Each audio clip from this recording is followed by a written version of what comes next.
There is no such thing as time management. Think about it. You don't have the ability to speed it up. You can't slow it down. You certainly can't pause it. And as much as we would like to, no one can create more of it. Time doesn't need to be managed. You do. Your calendar is a confession of your priorities. You set the frame.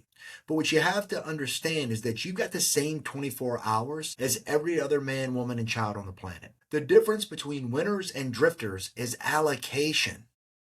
It's not the intention. Everyone intends to be in shape. Everyone intends to make more money. Everyone intends to be present. Everyone intends to grow close to God.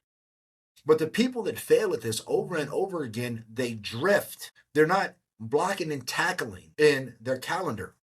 Parkinson's law states that work expands the time allotted. If you've ever had children, spent any time with this, you've seen this play out in someone else's life. You ask your teenager to clean their room and it takes them a month and they never get there. But if I gave a guardrail here, if I put a parameter out, if you want to leave to go out with your friends in the next hour, that room better be clean. No matter how messy the room is, it gets done. So you have to say this to yourself. If I want to know what you value, I don't need to listen to your words. I need to look at your calendar.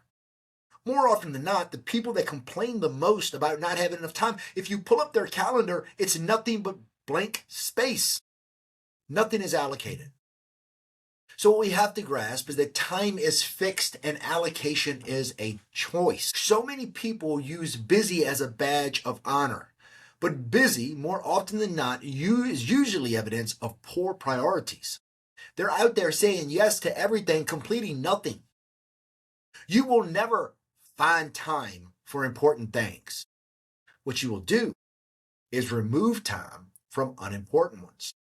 You will delegate or eliminate low priority tasks that don't actually move your needle forward. And my friends, your calendar will never lie. It documents what you protect. It documents what you avoid. You may claim what matters, but your calendar shows what actually does. Stop talking about time management. Stop saying you don't have enough time and instead say, I'm going to focus on priority allocation. And we love to do this through the lens of the core four. When we look at this, we begin with body. What you say you want versus what you schedule. Listen, if your health really mattered, it would already be in your calendar. This wouldn't be an accident. Nobody accidentally stumbles on eating well. Nobody accidentally finds themselves in the gym to train. They schedule it. We sit down here and we understand that training has never been a motivation problem, ever. Think of any athlete that you love, respect, and admire. Let's go ahead and say right now one of the talking points is Lamar at Baltimore. If we asked Lamar, would you like to be faster? Do you think Lamar is going to say no? If we asked him, would you like to be stronger? Do you think he's going to say no? Of course not. We are all motivated to accomplish and get more, but we're not disciplined. Health gets treated as optional instead of non-negotiable. The gym is something you have to do instead of something you get to do. But what so many of you are failing to grasp is you are committing slow suicide. You just aren't going to die for 10 more years.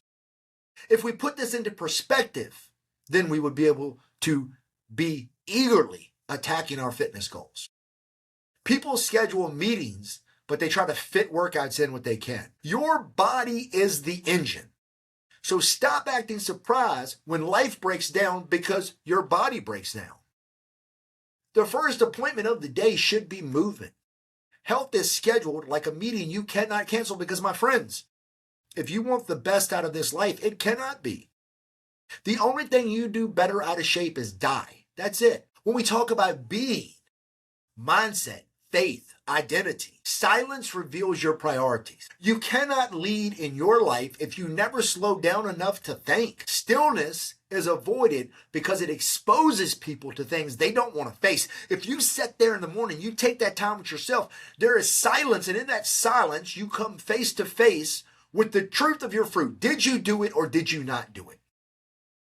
And so many people can't live with the truth that they didn't do it.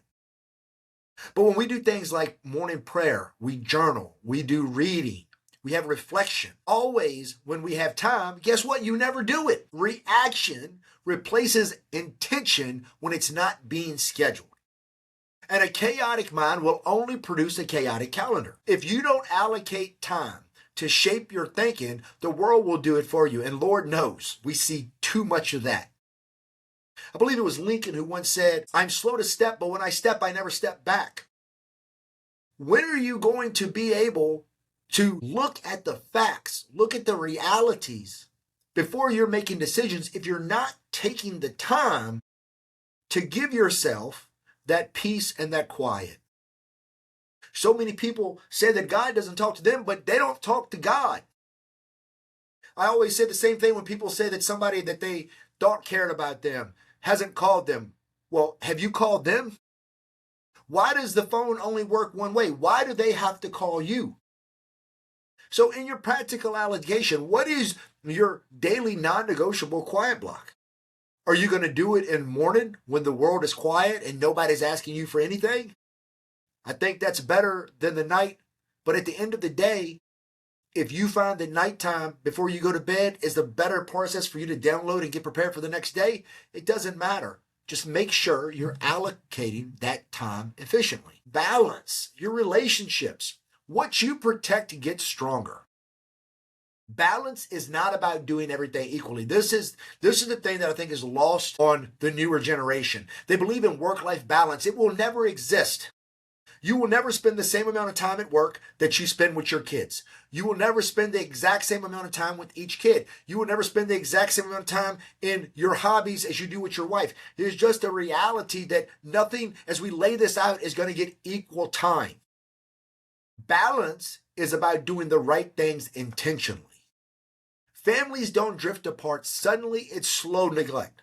You don't need to take your kids to Disney World to connect with them. Can you break bread with them at dinner?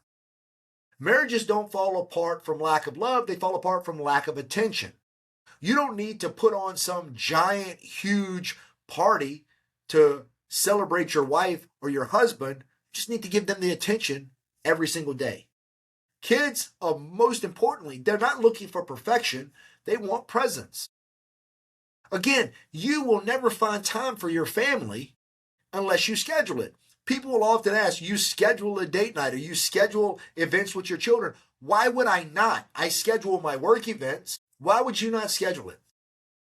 Date nights require the same schedule and of importance as business meetings. The phones go down, the time is blocked, presence is protected. In your business, revenue will always follow focus. Here is the reality. If you're always busy, but you're not winning, your time is misallocated. Most people work in the business to avoid working on it. And why do they do it? It's because they don't feel confident in the building of systems and processes. And so they go to the thing that they're naturally good at. Maybe it's sales, maybe it's organization, maybe it's cleaning. But the revenue producing tasks get pushed aside for the comfort work, that quick little dopamine hit. Emails feel productive, but strategy feels uncomfortable. Leaders protect thinking time. Employees fill their calendars. Your income is a lagging indicator of how you allocate your time. So how do we do this? We block time for strategy. We block time for leadership. We block time for growth. We block time for training and investing in our employees. Kill the low value task aggressively. Now, you have to come to the point of the confrontation. You've got to ask yourself this directly. If someone audited your calendar, what would they say you worship? My pastor always says, he goes, we're all in a world that follows somebody. Most people are following themselves. Are you going to follow Jesus? But worship isn't falling down at the altar and raising your hand. Worship is where you put your time. That's where we worship. Who and what gets your best hours? Who and what gets what's left over? Your calendar, my friends, is already telling you the truth. The only question that you've got to ask yourself is, are you brave enough to listen? Ladies and gentlemen, a checklist doesn't check off success. A checklist, in fact, is only successful and useful for things like taking off in an airplane.